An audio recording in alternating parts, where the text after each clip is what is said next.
আসসালামু আলাইকুম এভরিওয়ান, কেমন আছো সবাই? আশা করি সবাই ভালো আছো।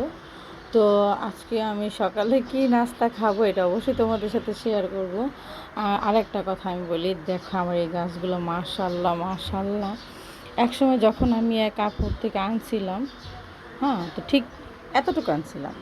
এখন মাশাআল্লাহ তোমাদের দোয়া এবং আল্লাহ পাকের রহমতে, অশেষ রহমতে, দেখো মাই গড, এইখানে একটা শিকড় বেরিয়েছে। অবশ্যই তোমরা দেখতে পাচ্ছ শিকড়টা, দেখো শিকড় বেরিয়েছে মাশাআল্লাহ। তো সবাই আমার জন্য দোয়া করো, না এই গাছটির জন্য দোয়া করবা। আর আমার কবুতরটা তো একা হয়ে গেছে, সম্পূর্ণ একা। তো চলো আমি দেখাই যে আমি আজকে কী নাস্তা করবো। দেখো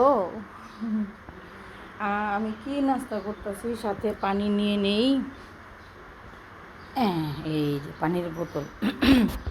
তো আমি নাস্তা করতেছি, যেটা আমি বলি যে সকালবেলা আজকে আমি তেমন নাস্তা বানাই নাই। প্রতিদিনই নাস্তা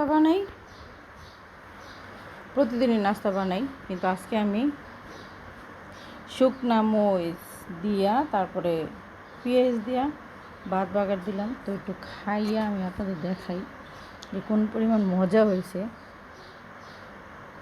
উফ, গরম। বিসমিল্লাহ।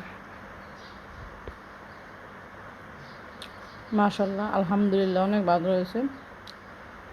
আমার এই ভিডিওটা যদি অবশ্যই ভালো লাগে তো অবশ্যই লাইক কমেন্ট শেয়ার করে দিবেন, আর সবাই দোয়া করবেন। আল্লাহ হাফিজ।